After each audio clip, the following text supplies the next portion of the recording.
Hi, today with you is Wilwa.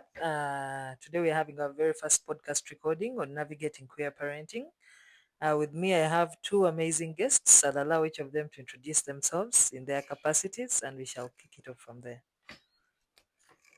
Okay. Hi, my name is Marita from Uganda, and I'm glad to be here. Thank you. Hi, my name is Beverly. I am from Cape Town in South Africa. It's so good to have you to be here. Thank you for being here, Beverly and Marita. So today we are just going to try to unpack what queer parenting looks like.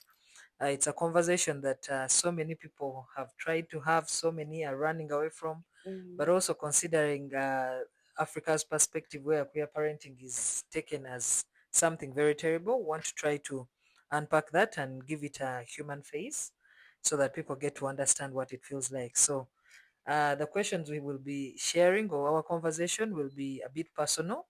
So some of the things feel free to just pour your heart out where you need to. Mhm. And our first question will be what does queer parenting mean to you, and how do you personally define your experiences in the space of queer parenting? We shall start with you, Bev. Awesome. Thank you. Thank you so much for this amazing opportunity. So, for me, queer parenting, it means living myself, my life 100% fully and 100% authentic in a world where we are not supposed to be ourselves, in a world where we are supposed to be hiding. Being a queer parent and out and proud means that I am real, not only to myself, but only to my kids, because those are the people that are in my life, and they are well-being, and they are, and the way that they see me really matters than most than anyone else. So just being myself and knowing that I am living my life 100% authentic is one thing that I really love about being myself and being a queer man. Okay, so Marita here. So for me, being a queer parenting is basically since I'm like in the closet still.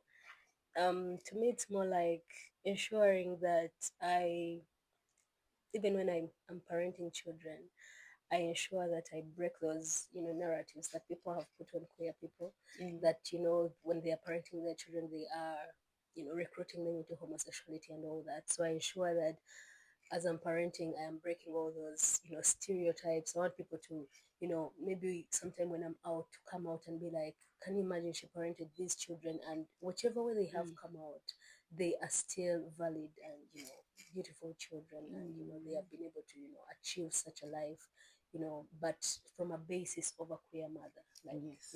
me. So my experience has basically been, normal, parenting, ensuring that my children get the best love, my children get, everything they want, because, it's my responsibility to ensure they are happy, they feel loved, they feel protected.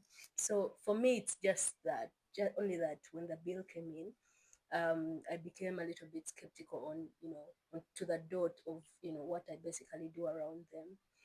But, I take it as something that is amazing for me to do as a Mm. queer person. Yeah. So you earlier talked about the bill, and there are people out there listening and wondering what is this you're calling the bill. So if you could break that down for us.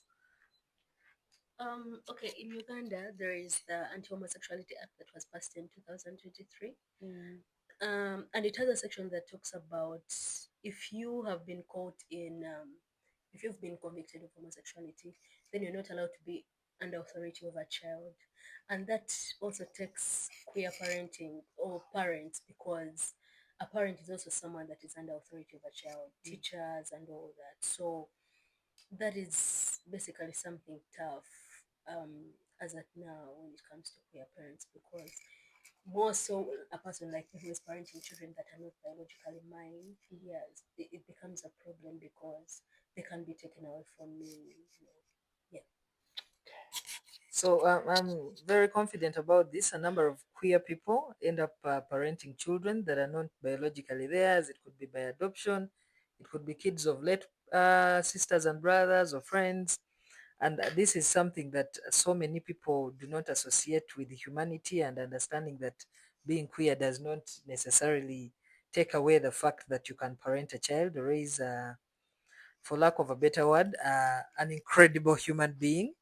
That said, can you walk us through your journey of becoming queer parents? Martha, you'll go first on this one. Yeah.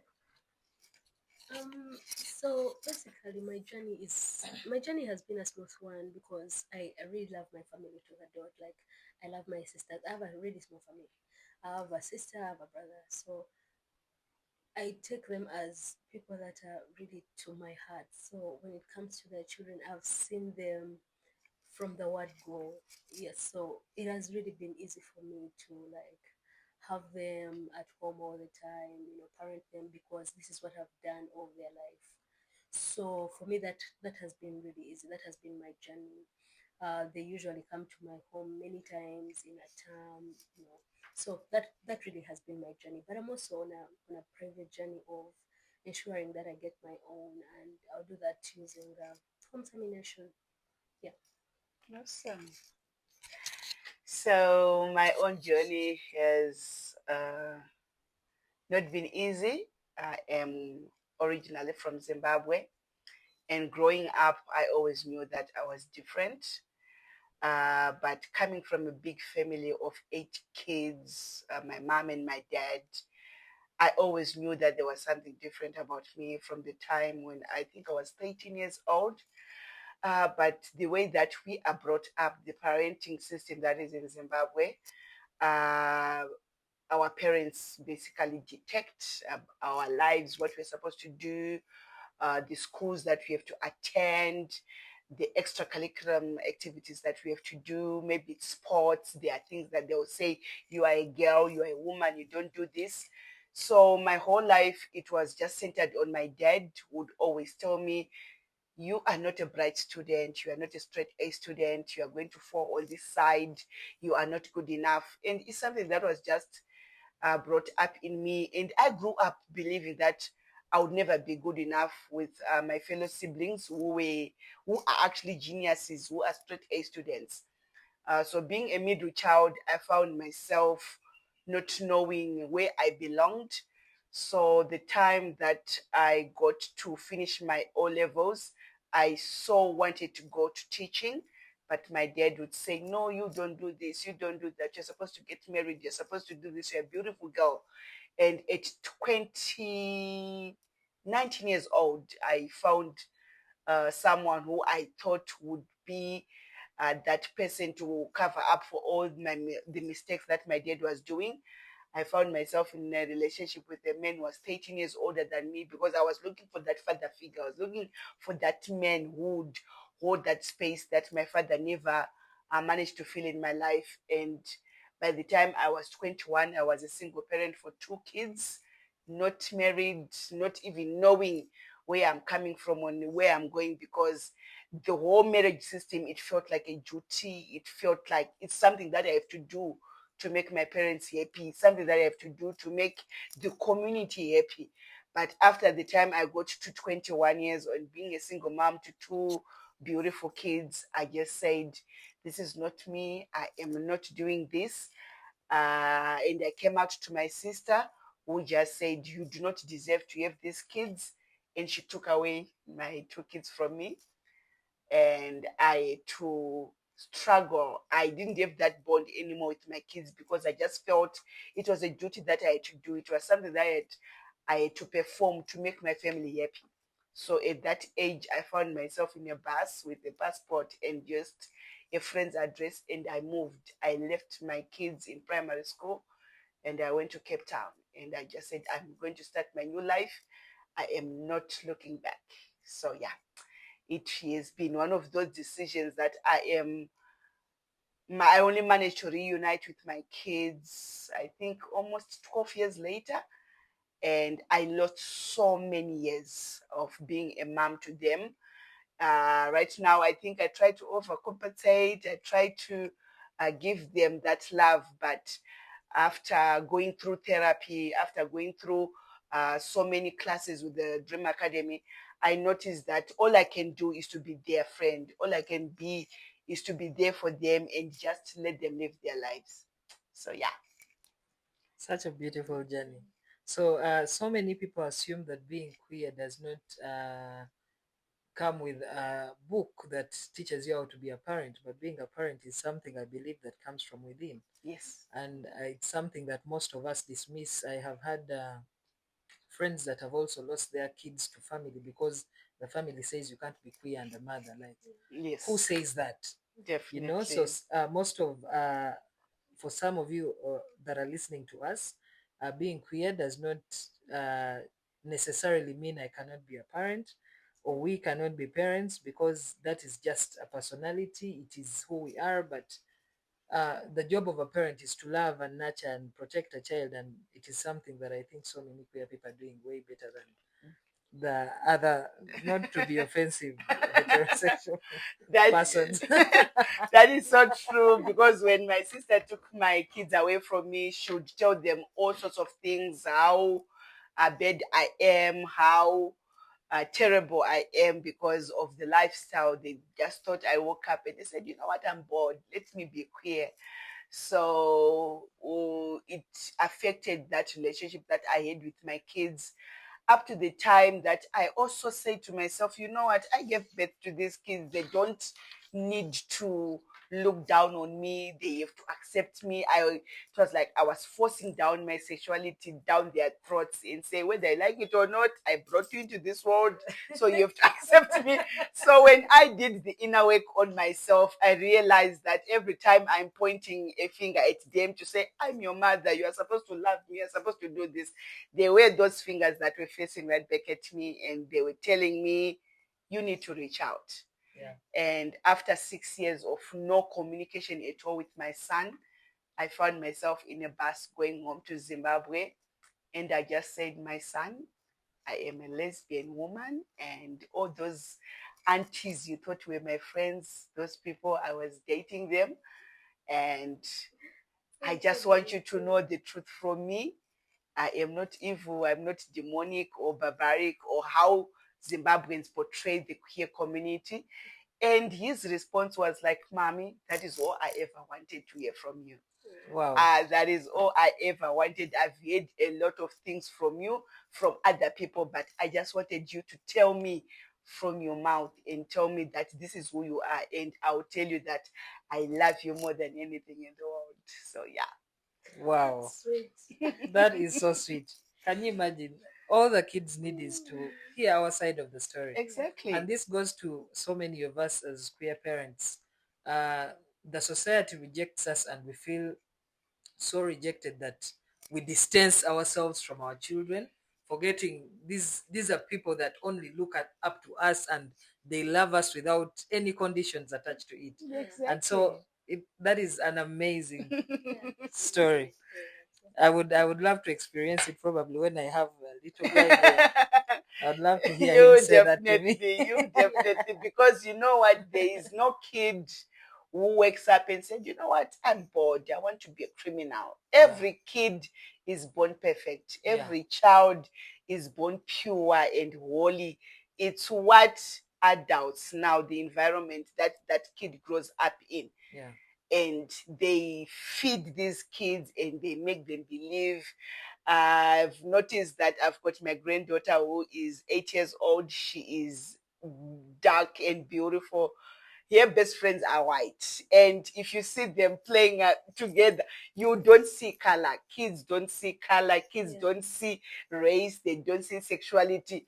They just go about with their lives. And yeah, it's one thing that as parents, as queer parents, we need to know that there's nothing like a bad child. And every child who is out there, they deserve the love, and they do not need adults telling them and putting stuff into their heads, because they've got their own heads and their own minds, and they are free to to know what's wrong from what is right.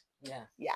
So to the adults also out there, please do not normalize conversations of poisoning the innocent minds. Let's just love them, protect them, and allow them to nurture into what God has created them to be.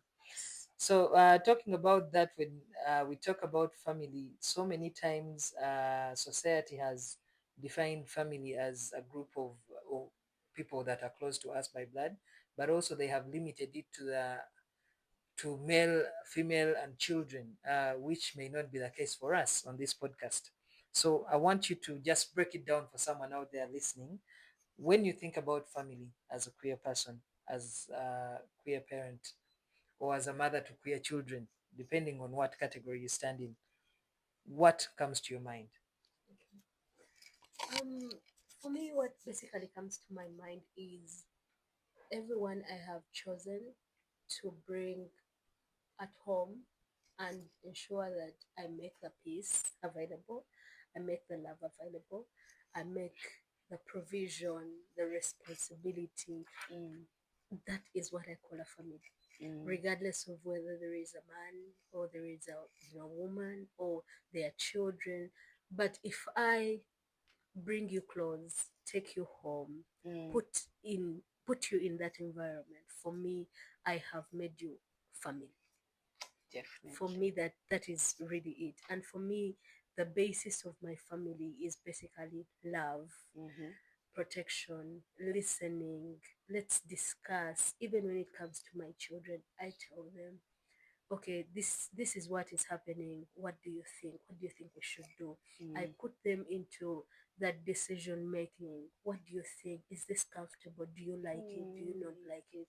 So that I do not impose, because this is meant to be a place where everyone comes and feels like I can rest, I can have fun, I can have all that joy. For me, that is family. And I can choose you. You can be by blood, you can be but just anyone I choose to just bring home. Yeah, that's family for me. Oh, that is beautiful. That is beautiful. I think on my own side, as a married mom of my partner is a granddaughter already. So being part of a family for me, it means inclusion. It means uh, taking away that, what do they call it, heteronomy, you Yeah, know. heteronormative. Yes, that thing that they say it's supposed to be like this, it's supposed to be like that. I noticed recently with our granddaughter, she's 8 years old, and her first week in grade one, they asked her to write a family tree. So that maybe the teachers would like to know where this kid, how the environment, and being a grandkid we are raising, and her mom is a single mom. Uh, it got us to a point where her mom made her draw a family portrait of her and the dad and herself, portraying this picture that this is what the teachers are supposed to know. They are not supposed to know that they are two grandparents who are married. So it got me to think that we have a long way to go when it comes to really opening up and having the kids from other schools or maybe the teachers to say, oh, okay, so this kid, the way she's behaving is because she's being raised by two queer parents or two queer grandparents. So when it comes to family, it's definitely that sense of inclusive, knowing that no one needs to hide. And one thing that I also use as part of our parenting with my partner.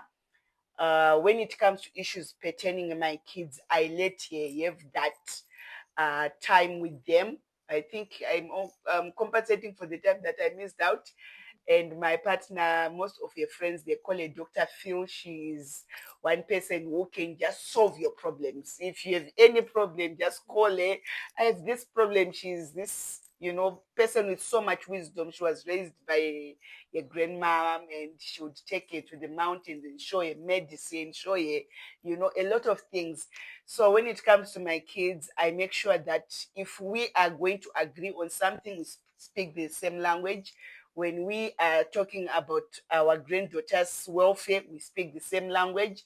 If she says she doesn't want to eat something, I'll also say, you are going to eat it, and everyone will speak the same language when it comes to bringing that order and, and that discipline in the house. And whenever she's out there, if she does something that is not right, we make sure that we speak with her in a language that, or even a tone. You don't shout at a child.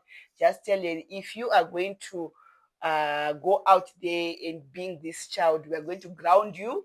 We are going to put you in your naughty corner, because it's going to come back to in the community to say, oh, you are doing this because you are being raised by two queer parents. So yeah, definitely a sense of being inclusive, speaking the same language, yeah, and just being there for each other. Yeah, and for me, family, like you've all said, and I'm in agreement with both of you, is allowing them to accept things as they are. Mm-hmm. I do not believe that there is a defined definition of family, Mm-hmm. because I stand by the argument that it is subjective to who is defining it. Mm-hmm. For a child with a single mother, family would be the head of her family will be, or their family would be the mother. Mm. And most of the time, society has defined and enforced this on us, that Yes. family should have mother, father, then the children, Mm. which is subjective to who is, because in the absence of the father, there will always be a mother. In the absence of the mother, there will always The be father. the father. In the Mm. absence of both, maybe grandparents or sisters, and that is what the child will grow up with, or those are the people that are going to groom the child. Yes. So we need to start redefining or looking at family as something over and beyond male, female, children, and whatever that what they, description yeah, should what they be. think is normal. Yes, but also to just not to just to put it out there, the fact that there is no such thing that two women can't raise a child, or two men can't raise a child. There is no such thing, because at the end of the day, we have had so many successful children, so many well-disciplined children, over and beyond Yes. those that have been raised by straight couples. We've had children or queer parents adopting children that were birthed by straight couples. So Exactly. why birth them if you can't raise them? I will not Mm. I will not offend people, but Yes. just to put it out there, Definitely. we come in peace. Mm. For queer parents that are doing it through adoption, we come in peace, but also to give these kids a home that they never got a chance to naturally have. Definitely. Considering that being born is not a choice they made, however, we have to give them, Mm. to present to them a world that is more accepting than what they were born into. Mm-hmm. So, as queer parents, most of you talked about your partners. Mm-hmm. So I want you to tell me what it is like for you to raise your children as queer couples, and what are some of those values you try to impart in them that disagree with society's, what we call the gender norms set by society, or giving them a clear picture of a world that is not gendered. You can take it. Okay, so for me, basically, it is more like humanizing everyone at home. That um yes, I am parenting with my partner, which the kids do not have to know about at their age for now, because they're still at a tender age, which might even bring a lot of explanations that might bug my head, which I'm not ready for. So for me, it's basically humanizing everyone at home. Like, be it that little kid, we ensure that we humanize them. We do not treat them like the kid they are, but as a person that has an opinion, even at their tender age. Do you like this? Do you not like this? What do you think about this? What do you think about the other one?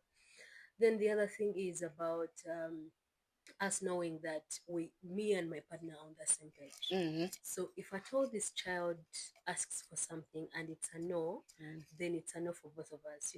Kids have those things they play that Yeah. they know the softer parents, so they'll try to convince. Yeah. But then, I wouldn't like to go sideways from my partner. If she says no, then it's going to be a stronger no for me. So they will Definitely. know that I don't have to go this side if Mm. this person says no. But I think I'm way softer. Someone has to be. Someone is too hard. I feel like someone is too hard on the kids, but then she'll tell me, I am ensuring that they get the tough skin they need to have. Exactly. Everything is not going to be as soft as you're training them to be, because I will understand them to the dot, because I'm a community psychologist, so I have that ear. Okay, you don't like this, okay, you don't have to do it if and all that. And she'll be there saying, what are you saying? She has to do this. Let her Yes. try to do this on her own and all that. And then I'll be there sitting feeling like she is mistreating them. But then she'll just tell me, no, let her try. Okay, when she fails, then we can help, but let her try. And, I feel like that has at least helped them to, like, get tough when I am here pampering them and telling them, you girls are very beautiful. No, you don't have to do all the tough stuff. It has to, all that. So that has really been our experience. Oh my God, that really resonates with myself and my partner and our kids. They are now adults. Their lives. They don't want to move out. Yeah, disclaimer alert, if they hear this, they should know that there's times when we just need our space. But being refugees staying in South Africa, we found that it's safer and more convenient to have them all under one roof. My own daughter is that rebel. She wants a life, so she's out there living a life, taking care of my other sister's child and our son from my partner. He's also a rebel. We call them the prodigal children. They just do their thing. But the grown ups, the adults, the firstborns, they are the best of friends, and they don't even see themselves moving out anytime soon. They are with us, and sometimes when we are having an argument, or in couples, you have that moment where you just don't like each other. So we just say to each other, okay, the moment where you feel like you want to shout at me, don't do it in front of the kids. We have 2 cars outside. Let's get into one, drive to the beach and scream at each other and, work things out and come back. And we just made sure that they will not see that side of us, because it is there, it exists. So sometimes when we get into our fields, we just make sure that we drive out, we go outside for a walk, we come back, and we make sure that when they are in the house with us, they see this image of our moms are happy. Our moms are in a place where I even had my daughter, my partner's daughter saying, you know what, mom, I've seen you happy and I've seen you in a relationship with my dad, but this is different and I like it for you. Yeah. That's beautiful. Yeah. Beautifully said. I don't think I've been. So we're almost coming to the end. But before we get there, I just want us to paint a picture for people that maybe want to support as allies the queer community, but do not clearly understand what we are or who we are or what we look like. I just want us to paint for them a picture based on our hope for the future. Okay, so just tell us about what you wish people would understand about queer families and queer parents in general, and what you hope for the future of queer parenting. All right. So I am blessed to be part of an organization that most organizations, they deal with queer people, trans people, LGBTQ community. But I am blessed to have a part to be a facilitator in a separate program that is the parenting class, where we have parents from all walks of life. We have single parents, we have single fathers, we have uh, peer parents. It's sort of a support group that we have that I'm currently facilitating. So what happens in there, everyone meets up, and it's people from different walks of life with totally different experiences. So at first I was like, how can we do this? How can we add on people from the mainstream and add on them with the queer parents. How is this going to work?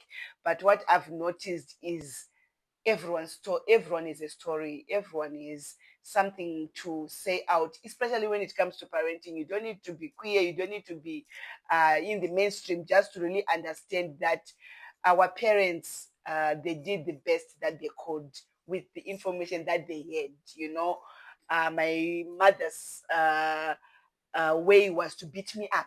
If I did anything, she would not even talk to me. She would just come and beat me up. So it's one thing that I took from my mom, that I am not going to be like my mom. I am going to change the narrative. I am going to be that parent that is going to sit down with my kid and talk to them in a way that they'll understand, that will not even require them to have money for counseling and trauma sessions, because of what I did to them is when they were growing up. So being part of that amazing team of Safe Place International and the Dream Academy, I am blessed to have, I think, the first class here saw 29 parents from the mainstream, and they said, growing up, we were told that having a child who is gay, you need to disown that child. So the narrative is changed, that we have seen some parents in the mainstream adopting those children, saying, okay, I am going to be an ally. I am going to take care of you, even if your own biological parents left you. And we have also seen a 10 with some parents who said, you know what, my community was telling me there is something wrong with my child. But after attending these classes, I've noticed that there's nothing wrong with my child. I'm going to love my child. And I am also going to be a parent to those children that are being disowned simply because they are queer. So yeah, that is the hope in the future that I'm seeing in the world, where everyone will live in a place where they understand that no one wakes up and say, you know what, I want to be gay, I want to be queer. It's something that is just there, and the moment we normalize it, it will make this world a better place to live. Yeah. Okay, so for me, just want to begin by saying that parenting has no manual. Mm-hmm. Regardless of how many children you have in your life, Mm-hmm. it will always be like a separate experience for each and every kid that you give birth to. Mm-hmm. So, and it's the same with the mainstream. Nothing makes a difference. So when a queer parent is parenting a child, there's whichever way the child turns out in the future is not anywhere the fault of this queer parent, Mm-hmm. because we queer people have been parented by straight parents. Mm-hmm. So if you say that I am going to recruit my child, Mm-hmm. why did my parents fail to recruit me Mm-hmm. into heteronormativity? I mean, so Exactly. that is exactly what I'm saying, that there's no manual. So if you see me parenting my child, do not just look at my queerness. There Mm-hmm. is a value I'm trying to add on this child, putting my sexuality aside. There are very many times when I've had to, put my sexuality aside and say, no, for this I'm going to, I don't need my child to know this. I don't need these children to know this, Mm-hmm. because it's not their age. It's even none of their business. Mm. I'm their parent, and That's I what they give need. them, what is eatable to them, Mm. what is consumable. So me, my parents, and me parenting my children have nothing to do with each other. Mm. I am a parent to them, and I'm a queer person with my partner. So Mm. they're two separate things. So if I am parenting, why should someone get it in their mind that I'm trying to make my child queer? Mm. No, I am not. I am trying to give them the love, give them the support they need, Mm. and even if they grow up knowing that, okay, maybe I am queer, they will know that, okay, I can't always come back to mommy mother and, Mm.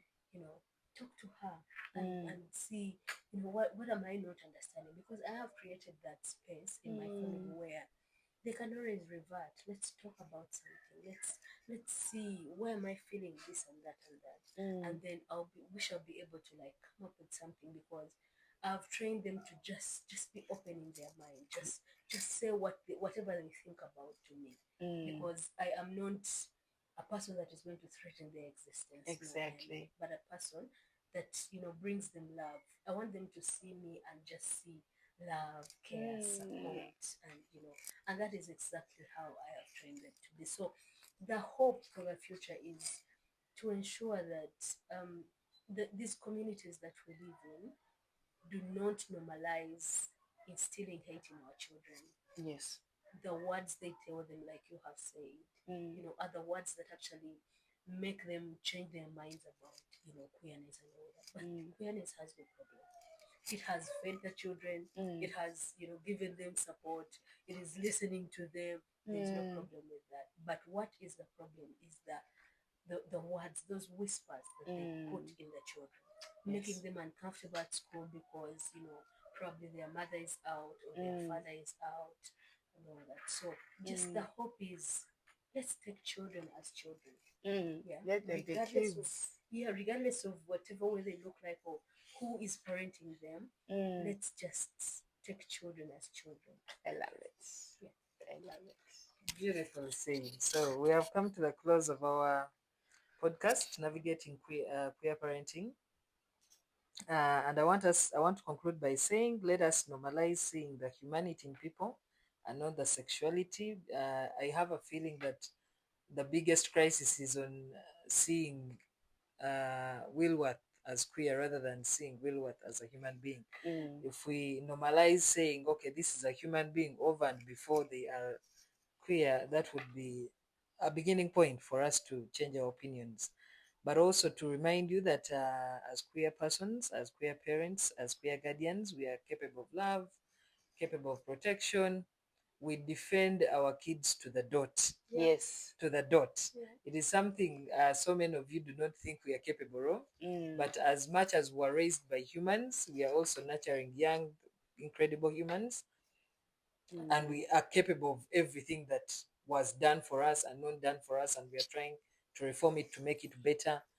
All we are thinking about is, can we have a future with a more accepting world of queer parents or parents? And that said, I want to say thank you to Babe and Martha or Marita for being part of this podcast. It is our very first of a kind, and to those that are listening, show some love, spread love, not hate. Yes. It is Pride Month. Happy Pride to everyone out there.